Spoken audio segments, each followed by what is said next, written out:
Sebastián es uno de los artistas plásticos que México parió al mundo. Este escultor de obras monumentales está esta noche en La Pura Verdad para contestar muchas preguntas sobre lo controvertido de su obra, sobre cuánto de ella fue comprada por el gobierno y cuánto por la iniciativa privada. ¿Es él un hijo del paternalismo? No, es un hijo de la controversia, dice.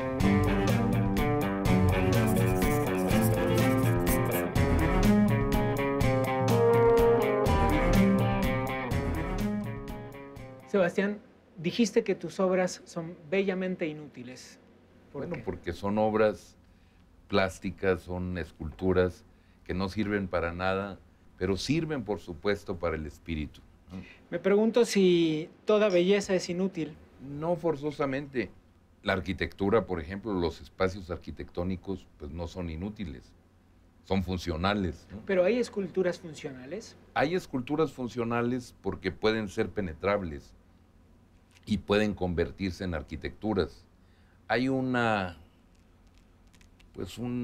hilito que no sabes cuándo es escultura y cuándo es arquitectura, espacio escultórico o espacio arquitectónico, y a veces están íntimamente ligados. Haces esculturas monumentales, pero me pregunto cómo nacen esas maquetas, cómo es el proceso creativo. Bueno, nacen De tu ojo cúbico. Sí, no, fíjate que nacen de una visión infantil, nacen de la infancia.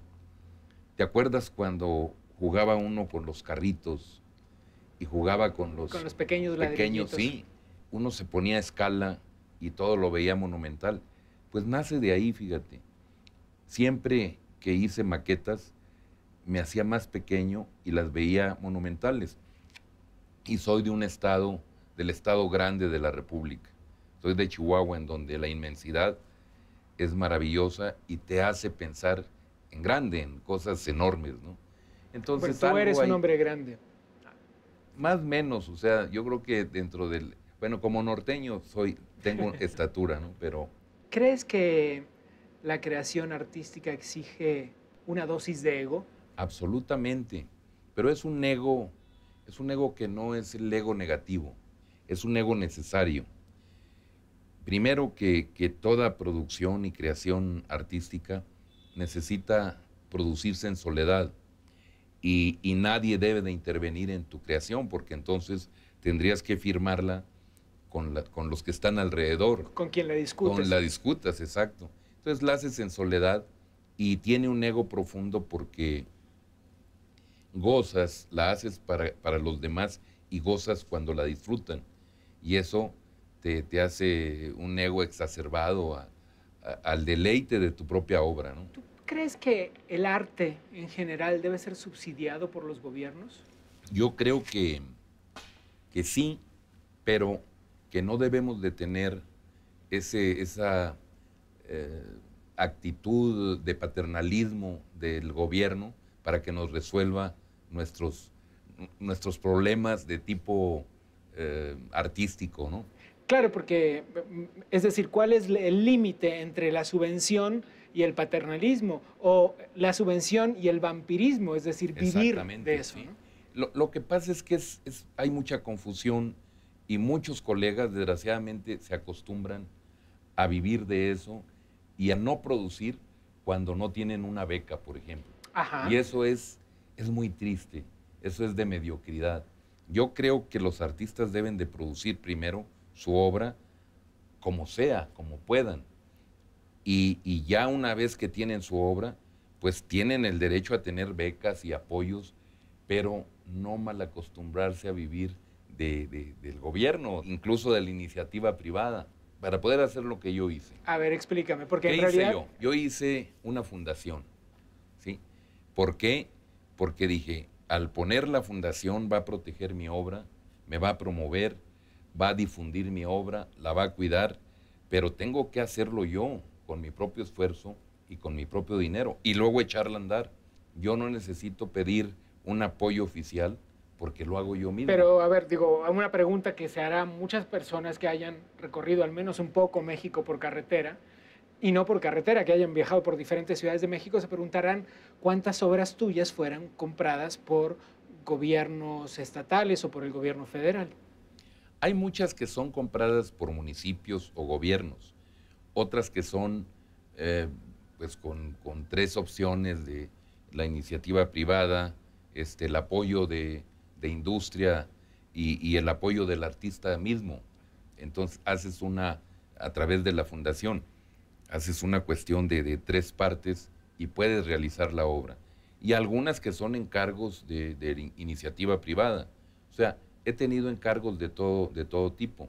Por ejemplo, toda la obra de Japón, no solo la mexicana, ha sido iniciativa privada. Aquellas famosas como el Suru, por ejemplo. Así ¿no? es, ¿no? Pero no me has contestado, ¿cuánto de tu obra ha sido comprada por los gobiernos y cuánto de tu obra ha sido comprada por la iniciativa privada? Yo creo que como un 40% de la monumental.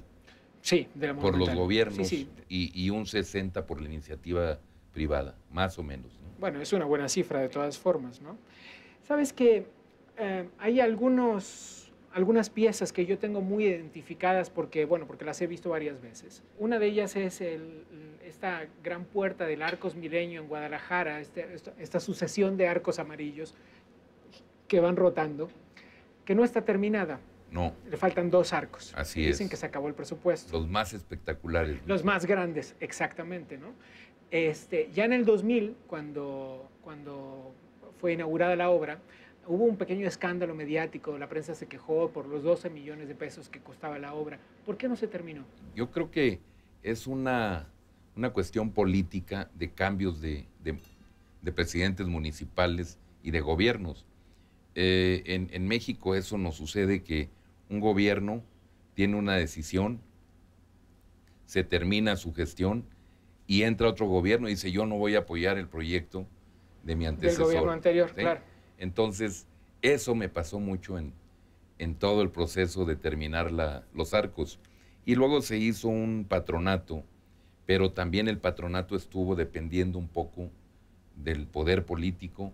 Entonces yo tuve que estar esperando muchos cambios de presidentes municipales. ¿Qué distancia hay cuando esté terminada? El arco más grande, ¿cuánto tendrá de pie a pie? Digamos? Sí, son 52 metros de altura, pero el diámetro del arco son 82 metros. Luego, hay lo que yo asumo es una escultura tuya porque no la he visto montada en muchos años, solo la he visto dormir a un costado de la carretera en el kilómetro 88 en la autopista México-Querétaro, en el Arco Norte, en el libramiento, digamos. Sí es tuya, es correcto. Sí es mía, sí, claro.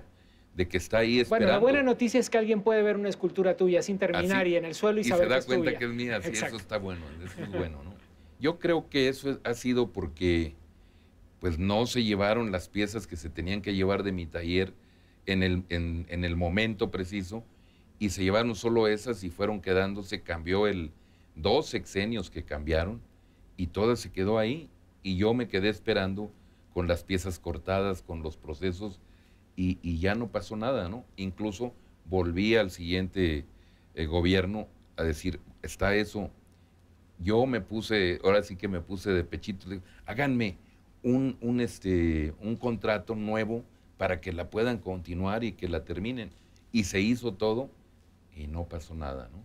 Y ahí está. Pero siempre he dicho que tarde o temprano, mientras tenga vida, voy a terminar lo que quedó inconcluso. ¿Cuántas de estas obras sin terminar hay en el país? La de Guadalajara prácticamente para todo el mundo está concluida porque... A mí me dijo un taxista que no. Pero está terminada, pues, no da mal aspecto, ¿no? No, se ve terminada. Hay una en Chetumal y había una en Ciudad Juárez, pero la acabamos de terminar y ha sido ya el ícono de Ciudad Juárez, que tiene 60 metros de altura, que tiene un mirador y un restaurante en el centro y se ve del otro lado del paso más espectacular.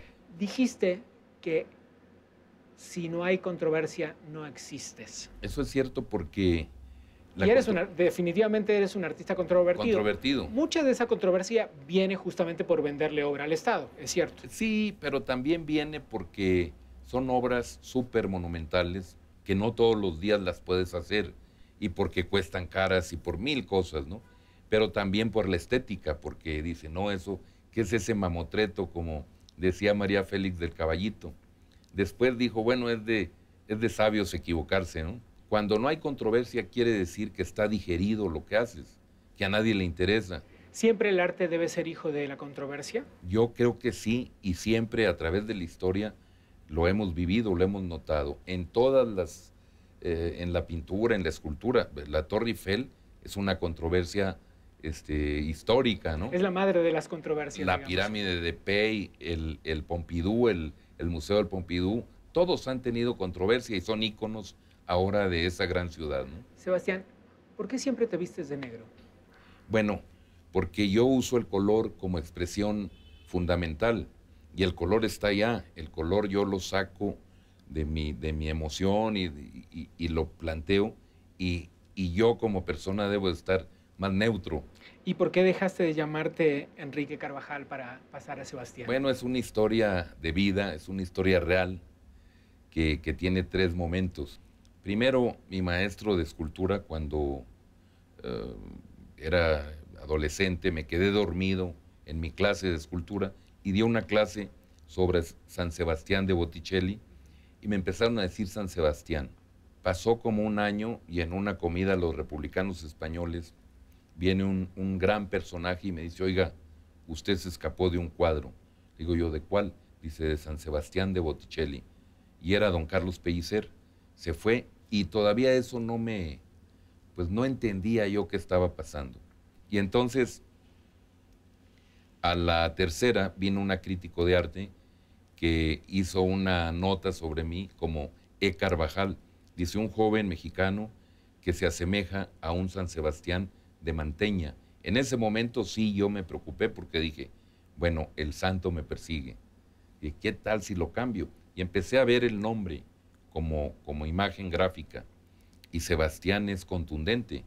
Y en el mundo se escribe idéntico, nada más se pronuncia ligeramente diferente. Entonces era un buen nombre para ser internacional. Dije, lo tomo. Dicen que te tardaste 8 botellas de whisky en explicarle a Francisco Martín Moreno quién eres. Esa es una buena historia, ¿no? Pero no fue mi culpa, ¿eh? Fue condición de Francisco. Ahora resulta, no estás crecidito como para andar echándole la culpa a alguien más. No, hombre, no son culpas, fue maravilloso. Fue la condición de Francisco. Me dice Francisco, hago tu biografía solamente que nos tomemos cada vez que grabemos una botella de Blue Label. Le dije, híjole, órale, seguro. Y cada vez que grabábamos, nos terminábamos una botella. Fueron 8 sesiones de grabar mi vida y nos terminamos la botella siempre, ¿no? Por lo que somos. Salud.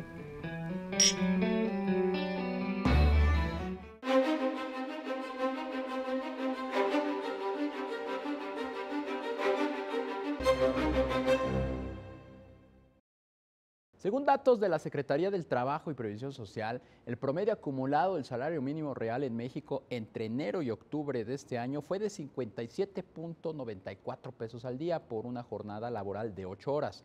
La cifra es similar a los 57.99 pesos registrados en 2008, periodo en el que estalló la crisis económica global. Cada año, por estas fechas, la Comisión Nacional de Salarios Mínimos se reúne para fijar el incremento del salario mínimo general vigente para el próximo año, que se estima podría incrementarse en 3.5%. Especialistas del Tecnológico de Monterrey aseguran que con la pérdida de poder adquisitivo hay efectos negativos en la economía. El consumo interno se debilita y la demanda interna se ve limitada para fungir como motor de crecimiento. Aunado a ello, hoy en día es complicado que una familia pueda vivir de manera digna con 1,800 pesos al mes, que es el salario mínimo general vigente. Desde los primeros años de la década de los 80, la inflación comenzó a acelerarse de tal forma que los incrementos del salario mínimo se veían superados por el aumento general del nivel de precios de los productos. Desde entonces, hay una depauperación del poder adquisitivo. Según datos del INEGI, en México el 58% de la población ocupada gana entre 1 y 3 salarios mínimos, es decir, 28.7 millones de personas tienen ingresos entre 1,894 y 5,681 pesos al mes. Durante el periodo del 2008, el porcentaje era de 55% de la población ocupada.